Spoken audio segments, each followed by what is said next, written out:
Vamos lá, galera. Vamos começar hoje sobre regime militar, ditadura militar, golpe de 64, regime civil militar. Não importa, ok? Cada um fala do jeito que quiser, porque por causa do seu contexto social, do jeito que cresceu. Então, cada um aprendeu do jeito que aprendeu, ok? Observações iniciais. O vídeo não é curto, porque o tema é longo. O tema tem um contexto longo para ser apreciado, ok? Esse tema tem que ser debatido, redebatido e redebatido, ok? Infelizmente, tem sido redebatido de forma altamente parcial pela mídia, pelos youtubers, como se você for procurar aqui na internet, ok? Então, esse vídeo aqui, se você for ver, eu vou me basear, eu fiz divisões, tá aqui na minha pauta que fiz divisões, ok? E foi feito amplamente, totalmente imparcial, ok? De acordo com todos os meus estudos, meu Deus, ok? Com todos os meus estudos. Então, assim, eu vou me isentar ao máximo de falar frases soltas. Eu vou me pegar a frases de autores, doutores, mestres, professores, ok? Eu vou me fixar isso, ok? Você quer um vídeo feito, bonitinho, pronto? Não assiste. Você quer um vídeo do Guia Politicamente Incorreto do Brasil? Não assiste. Esse aqui não é um vídeo pra isso. Não. Não é pra isso. Ok? Isso aqui é um vídeo para conteúdo decente. Ok? Por isso que não vai ter visualização.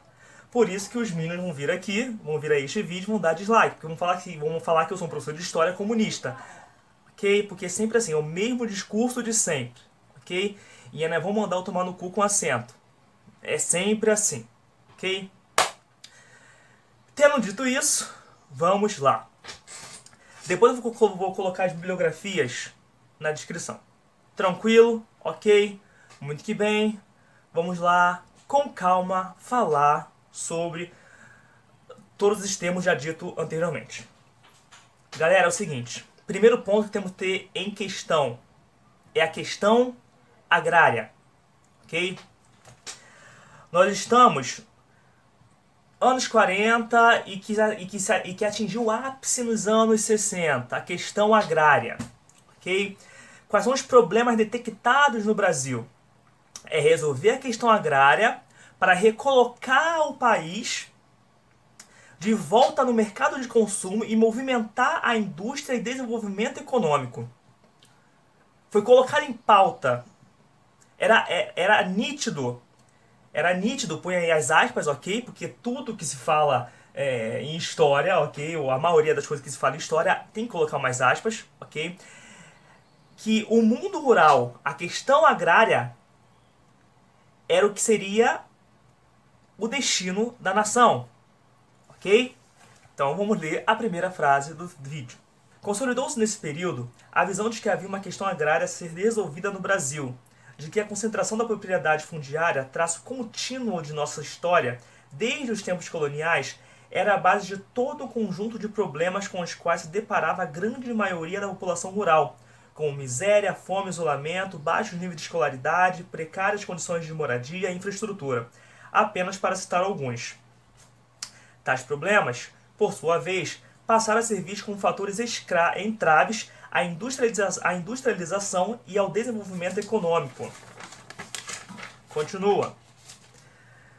Já a partir dos anos 1950 e início dos 60, aqueles mesmos dramas passaram a ser vistos como produtos de problemas históricos do país que, em vez de naturais, eram de ordem social e, portanto, passíveis de ser solucionados por meio de ações políticas.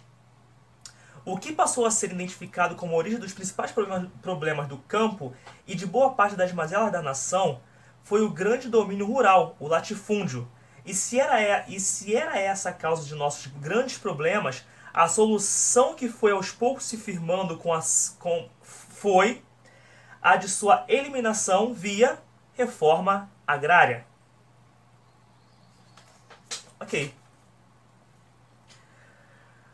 Então, temos aqui o problema detectado no Brasil. Questão agrária.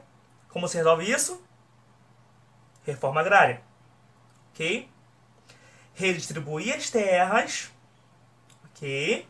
Redistribuir as terras para recolocar o povo no mercado de consumo, para movimentar a indústria e o desenvolvimento econômico. Ou seja, o mundo rural era o destino da nação. Ok? Fixa isso. Fixa isso. Observação. Que presidente... É por isso que eu falo. É porque eu sempre ponho essa pauta aqui nas minhas... Quando eu vou debater isso com algum professor. Que presidente... Apesar de falar de reforma agrária, qual presidente fez questão de debater reforma agrária realmente lá, né? Para a sociedade? Nenhum. Independente de direita ou esquerda ou centro, né? Nem Lula, nem Dilma nunca falaram de reforma agrária. Falar até falaram, mas quem foi lá e falou, vamos fazer reforma agrária? Não vai, porque pra ele, pro presidente, não vale a pena, porque vai debater com os grandes. E logo, logo vocês vão ver isso aqui com Jango, que faz parte da queda de Jango. Da queda de Jango. Ok? Mas calma, vamos chegar lá. Vamos chegar à queda de Jango por causa desse embate de reforma agrária com os capitalistas. Ok? Segundo ponto. Expulsão de camponeses das grandes propriedades. Expulsão de camponeses das grandes propriedades. Aqui tem o seguinte. Tá dando bosta. Tá dando bosta.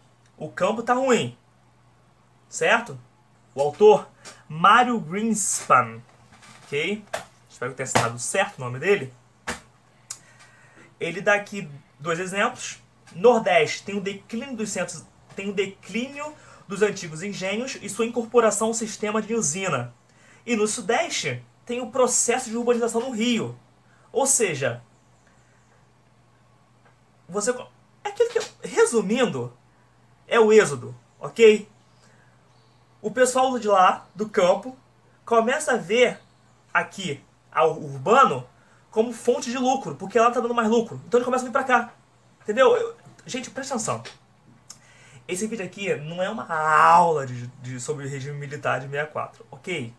Então assim, eu tô fazendo o máximo para enxugar o regime militar. E tudo que eu vou falando, se vocês estão assim, assistindo a este vídeo, vocês peguem o que eu tô falando e vão acrescentando com a leitura de vocês, ok? É simples assim, ok? Certo? Fechou? Então assim, é um êxodo do campo pro urbano. É isso que está acontecendo. Falar dos destinos do mundo rural significava falar ao mesmo tempo dos destinos da nação. Na visão dualista que então predominava, havia dois Brasis, um arcaico, feudal para alguns, localizado no campo, identificado como latifúndio, e outro moderno, capitalista, englobando as grandes cidades. Com a generalização das expulsões, aquilo que antes era normal, a saída de trabalhadores das propriedades, passou a se intensificar e a assumir um sentido diverso, atingindo um elevado número de pessoas de forma súbita, simultânea e em áreas distintas. Por isso, quem saía de uma propriedade dificilmente era reabsorvido por outra, pelo menos não nas mesmas condições de antes. O acesso a um lote para cultivo próprio na propriedade, por exemplo, que até então era uma possibilidade aberta a todos os que se vinculavam ao senhor, ainda que não se aplicasse a todos de fato, deixou de sê-lo. Mais do que isso, longe de se fazer sentir apenas por aqueles que saíam das propriedades, tal situação produziu efeitos também para os que permaneciam, criando um quadro de instabilidade e ameaça. Ou seja, tá ruim para quem sai, tá ruim para quem fica. Ok? Tá ruim para os trabalhadores rurais, tá ruim para os senhores. Ok? Esse êxodo produziu um dramático inchamento das periferias das cidades e o crescimento de favelas. Consequência, a reforma agrária, obviamente, se tornou pauta certa. Ou como diz o autor, incontornável. Ok? As lutas no campo se intensificaram, com ocupações de terras em vários estados e greves e manifestações camponesas nas grandes cidades. A reforma agrária se firmou definitivamente como tema incontornável, mantendo-se constantemente na ordem do dia, ocupando as seções de maior destaque dos jornais, desde os grandes aos pequenos, tornando-se um dos principais eixos do debate e das disputas políticas nacionais, gerando proposições e tomadas de posição. E aí, nessa crise de reforma agrária, né, vamos botar aí, nessa crise de reforma agrária, camponeses, o Congresso em chamas, né, vamos colocar aspas também aí, tudo punha aspas, né, como eu já disse, tudo punha aspas. Jango assume a presidência.